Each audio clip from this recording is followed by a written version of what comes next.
நான் கத்தியை காட்டி கொள்ள வேண்டிய எச்சரிக்கை பண்ணல, நான் தெரியாம ஒத்துக்கிட்டு வரல, கேட்ட தண்டனை வாங்கிட்டேன்ல, அப்படி சொல்லலாம். நம்ம நினைக்கிறோம், நம்ம எல்லாரும் நினைக்கிறோம் இது ஒண்ணு அல்லாஹ் ஒரு பெருசா எடுத்துக்கிற மாட்டான். இதுதான் காரணமே தவிர அல்லாஹ்வுக்கு மாறு செய்யணுங்கிற காரணம் யாருக்கும் இல்ல. அல்லாஹ்வுக்கு மாறு செய்யற காரணம் இருந்தா தொழுவோமா? தொழுகிறோம், போய் நோன்பு வைக்கிறோம், பசி இருக்குது தாங்க முடியாதுதான், அல்லாஹ் சொல்லித்தாங்கிறதுக்காக வேண்டி நோன்பு வைக்கிறோம். ஏன்? அல்லாஹ் பார்த்துக்கிட்டு இருக்கிறான். நோன்பு வைக்காட்டி உதைக்குவான், விளங்கி இருக்கிறோம், நோன்பு வைக்கிறோம். அதே மாதிரி எத்தனை தப்புகள்ல விளங்கி இருக்கிறோம். ஏன்? இதையெல்லாம் செஞ்சா ஒரு வீட்டுல பன்றிக்கறி ஆக்கி ஒருத்தர் உங்களுக்கு தர்றாரு, சாப்பிடுங்க. ஒரு முஸ்லீம் சாப்பிடுவோமா? என்னடா இது, எதனா சாப்பிட சொல்றீங்க? அல்லாஹ்வுக்கு பொறுமாடா இது? அல்லாஹ் சும்மா விடுவானா கேக்குறீங்க? அப்ப இந்த பன்றிக்கறி ஏன் திங்க மாட்டேங்கிறீங்க? ஏன் ஒரு முஸ்லீம் திங்க மாட்டேங்கிறான்? அது பாவம், அது அல்லாஹ் மன்னிக்க மாட்டான். அதை தின்னுட்டு என்ன சமாதானம் சொன்னாலும் அல்லாஹ்ட்ட ஈடுபடாது அப்படின்னு விளங்கி இருக்கிறதுனால அதுல இருந்தெல்லாம் நாம் விலகி இருக்கிறோம். வரதட்சணையை பொறுத்த வரைக்கும் நம்ம என்ன நினைக்கிறோம், இது அவ்வளவு பெரிய விஷயம் கிடையாது, இப்படி நினைச்சுக்கிட்டோம்.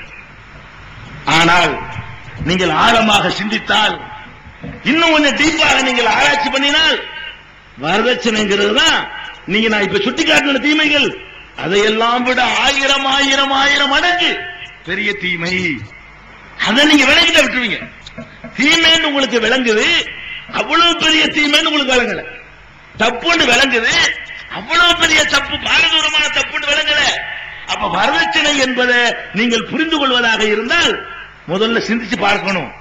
இந்த வரதட்சணை வாங்குவதனால் சமூகத்தில் என்னென்னவெல்லாம் ஏற்படுகிறது, வரதட்சணை வாங்கக்கூடிய சமுதாயத்திலே என்னென்ன விவகாரங்கள் எல்லாம் நடக்கிறது. ஒரு காரியத்தை தப்புன்னு தீர்மானிக்கிறதா அது ஏற்படுத்துற விளைவை பார்க்கணும்லங்க. அதனால என்னென்ன ஏற்படும் பார்க்கணும். இந்த பொருளை நீ சாப்பிடாத அப்படிங்கிறான். எதுக்கு சாப்பிடாதங்கிறான்? சாப்பிட்டேன்னு சொன்னா தொண்டையை பிடிச்சிக்கிறோம், சாப்பிட்டேன்னு சொன்னா காலை அடைச்சிக்கிறோம், சாப்பிட்டேன்னு சொன்னா கண்ணு இருண்டு போயிரும், சாப்பிட மாட்டேங்கிறோம்.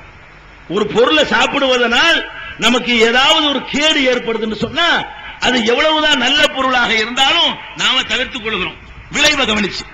அதே மாதிரி தான் நம்ம என்ன சிந்திக்கணும், வரதட்சணை என்பது நாம நினைக்கிறது மாதிரி ஒரு சின்ன தப்பா அல்லது நாம் விளங்காம இருக்கிறோமே அது மிக பிரம்மாண்டமான தப்பா? இதை விளங்கிட்டீங்கன்னு வைங்க, ஒரு முஸ்லீம் வாங்க மாட்டான். அல்லாஹ் பயப்படாதவன் நான் முஸ்லீம், அல்லாஹ்வுடைய பயம் இல்லாம வாங்குறோம் இல்ல. ஆனா சின்ன தப்புன்னு விளங்கி வச்சிருக்கிறீங்க. அப்ப நம்ம சிந்திச்சு பார்க்க வேண்டிய விஷயம் என்ன தெரியுமா, இந்த வரதட்சணை என்பது சமூகத்தில் நிலவுமையானால் அதனால் ஏற்படுகிற விளைவுகள் பயங்கரமானது.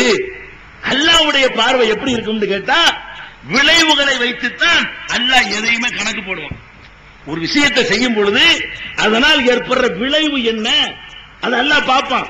நீங்க போறீங்க, உங்க ஊர்ல ஒரே ஒரு குடிநீருக்காக வேண்டி ஒரு கிணறு இருக்குது, குடிநீருக்காக கிணறு. அதுல போய் என்ன பண்றீங்க, விஷத்தை வாங்கி கலந்து விட்டு வந்துட்டீங்க. நீங்க வாட்டுக்கு போய் குடிநீர் கிணறு இருக்கிறது ஒரே ஒரு கிணறு, அதுல விஷத்தை கலந்துட்டு வந்துட்டீங்க. ஊர்ல உள்ளவெல்லாம் குடி செத்து போயிட்டான். ஆகிரத்தில் அல்லாஹ் கேட்கிறான், ஏன்டா சாவடிச்ச? நானா அள்ளி கொடுத்தேன், அவனா தானே குடிச்சான், நான் ஒண்ணுமே பண்ணலையே, நான் கலக்கத்தானே செஞ்சேன். அல்லாஹ் ஒத்துக்குவானா? அடே நீ கலக்கத்தானே செஞ்ச, அதனுடைய ரிசல்ட் என்ன, நீ கலந்ததுனால ஏற்பட்ட விளைவு என்ன? 3 பேர் செத்து போயிட்டான். இப்ப இவன் சொல்றான், நான் இவங்க சாவடிக்கலையே, நான் வாயில ஊத்தலையே, அவனா தானே எடுத்து குடிச்சுக்கிட்டான். இப்படின்னு சொன்னா அல்லாஹ் ஏத்துக்குவானா? ஏத்துக்க மாட்டான். டேய் நீ குடுக்கலடா, நீ அவனால தேடி போனா, நீ நோட்டீஸ் அடிச்சு இந்த தண்ணி குடிங்க யாரையும் விளம்பரப்படுத்தி கூப்பிடலப்பா, அவனை தான் போய் குடிச்சான். இதுக்கு காரணம் நீயா இல்லையா? நீ கலக்கலன்னா செத்து போயிருப்பானா? அப்படின்னு அல்லாஹ் கேட்பானா? இவனை விட்டுருங்க, இவனை அவங்க தான் குடிச்சாங்க அப்படின்னு அல்லாஹ் சொல்லுவானா? நிச்சயமா அல்லாஹ் விளைவை பார்ப்பான். நீங்க பார்க்கறத விட 1000 மடங்கு அல்லாஹ் விளைவுகளை பார்ப்பான். அப்ப வரதட்சணையை பொறுத்த வரைக்கும் வரதட்சணையினால் என்னென்ன விளைவுகள் உலகத்தில் ஏற்படுகின்றனவோ அந்த விளைவுகளுக்கெல்லாம் வரதட்சணை வாங்கக்கூடியவர்கள் தான் பொறுப்பாளிகள். நபிகள் நாயகம் ஸல்லல்லாஹு அலைஹி வஸல்லம் சொன்னார்கள், மன் சன்ன சுன்னத்தன் ஸய்யிஅத்தன் ஃபலஹு விஸ்ருஹா வ விஸ்ரு மன் அமில பிஹா. எவன் ஒருவன் தீய ஒரு முன்மாதிரியை உண்டாக்குகிறானோ, இஸ்லாத்தில் இல்லாத, மார்க்கத்தில் இல்லாத, சமுதாயத்தில் இல்லாத ஒரு புது பழக்கத்தை, ஒரு புது கொடுமையை உண்டாக்குகிறான், அப்படி உண்டாக்கினால் அவனுக்கு ஒரு பாவம் இல்லையா, அந்த பாவம் அவனை சேரும்.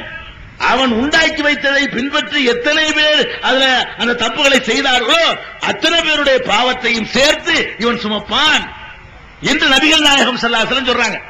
அப்ப நம்ம வரதட்சணை என்று வாங்கணும்னு சொன்னா என்னென்ன விளைவுகள் ஏற்படுகிற சிந்திச்சு நீங்க பார்க்கணும். அந்த விளைவுகளுக்கெல்லாம் அல்லாஹ்விடத்தில் நம்ம கேள்வி கேட்கப்படுவோம். அல்லாஹ் நம்மளை விசாரிப்பான். சரி, என்ன அப்படி விளைவு ஏற்பட்டு போச்சு? வரதட்சணை வாங்குறதுனால அப்படி என்ன பெரிய பாரதூரமான விளைவு ஏற்பட்டு போச்சு? சிந்திக்கணும் இல்லையா? ஏற்படுது. எப்படிப்பட்ட விளைவு? கற்பனை செய்து பார்க்க முடியாத விளைவுகள் ஏற்படுகின்றன. திருமண வாழ்க்கை என்பது ஆணுக்கும் பெண்ணுக்கும் தேவையான ஒன்று. எந்த ஒரு ஆம்பளையும் ஒரு பெண்ணுடைய துணை இல்லாமல் வாழவே முடியாது. அல்லாஹ் அப்படி படைக்கல. எந்த ஒரு பெண்ணும் வாழ்க்கை துணை இல்லாமல் காலம் தள்ளவே முடியாது. அது ரொம்ப கஷ்டம். அந்த மாதிரி அல்லாஹ் படைச்சு வச்சிருக்கான்.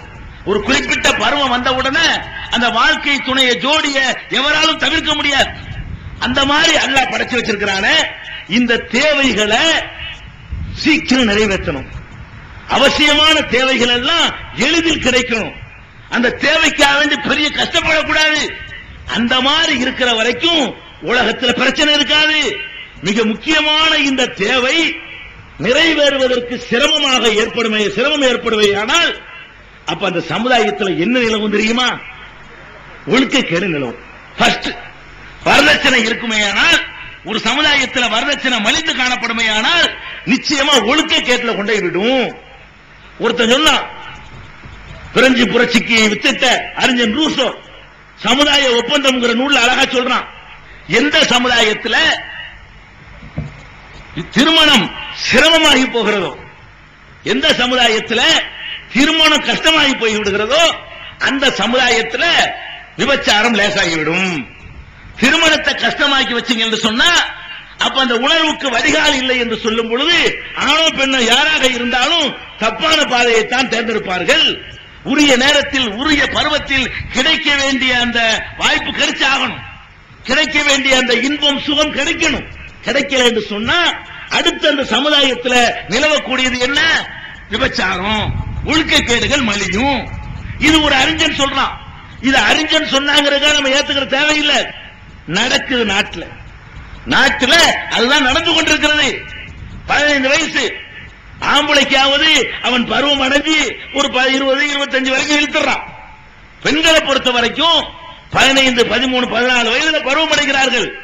15 வயதிலேயே அவர்களுக்கு திருமணம் செய்து வைக்க வேண்டிய நிலைமைக்கு ஆளாகி விடுகிறார்கள். கல்யாணம் ஆவல, 16 வயசு கல்யாணம் ஆவல, 18 வயசு திருமணம் ஆகல, 20 வயசு திருமணம் ஆகல, 25 வயசு திருமணம் ஆகல.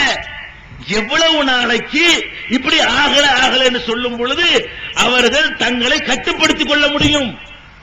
எவ்வளவு பேர் இந்த இதை மீறி ஜெயிச்சு காட்ட முடியும்? சில பேராவது சிலிப்பாயிட மாட்டாங்களா? சில பேராவது தவறிவிட மாட்டார்களா? ஒரு காலம் இருந்தது.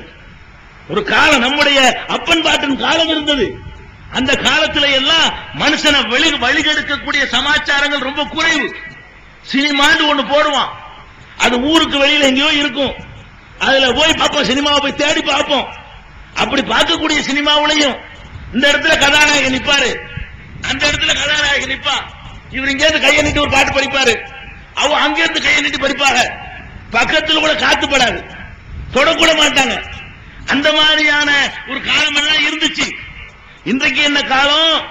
சினிமாவுடைய காட்சிகள்ல மாற்றம். சினிமாவை பார்ப்பதற்காக பெரிய பெரிய பாரதூரமான சிரமங்கள் எடுக்க வேண்டியதில்லை. நீங்க சினிமாவை தேடி போனது போக சினிமா உங்களை தேடி வருது. நீங்க கொட்டைக்கு போக வேணாம், அவன் டிஷ் வழியா உள்ளக வர்றேங்கிறான். அவன் என்ன பண்றான்னு கேட்டா டிஷ்ட கவுத்து நிமித்தி வச்சுக்கிட்டு அது வழியா உள்ளக வர்றேங்கிறான். இந்த மாதிரியான சினிமாக்கள் வீடுகள்ல நுழையக்கூடிய நேரத்தில் அதுல என்ன காட்டுறான்? பெரிய தத்துவங்களை காட்டுறானா? கல்வி அறிவை வளர்க்கக்கூடிய சமாச்சாரங்களை காட்டுறானா? உங்களுடைய அறிவை பெருக்கிற சமாச்சாரத்தை காட்டினானா? பூமி எவ்வாறு படைக்கப்பட்டதுங்கிற அறிவியல் உண்மைகளை காட்டுறானா? எப்படி ஆபரேஷன் பண்றாங்கன்னு காட்டுறானா? எப்படி குழந்தை கருவுல வளருதுன்னு காட்டுறானா? எப்படி தாவரங்கள் உற்பத்தி ஆகுதுன்னு காட்டுறானா? அதையெல்லாம் காட்ட மாட்டான். காட்டுவதெல்லாம் ரெண்டே ரெண்டு விஷயத்தான் காட்டுவான். வெறுமனே ஒரு ஆம்பளை பொம்பளை இதை தாண்டி ஒண்ணுமே காட்ட மாட்டான்.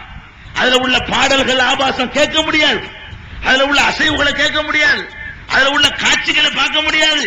அதுல கட்டிலறை காட்சியில இருந்து படுக்கை காட்சியில இருந்து எல்லாத்தையும் காட்டுறான். அந்த வாசகத்துல ஆபாசம், அந்த அசைவுல ஆபாசம், அந்த சேஷ்டைகள் ஆபாசம். பெரிய பெரிய மதிக்கக்கூடிய ஹீரோன்னு சொல்றான்.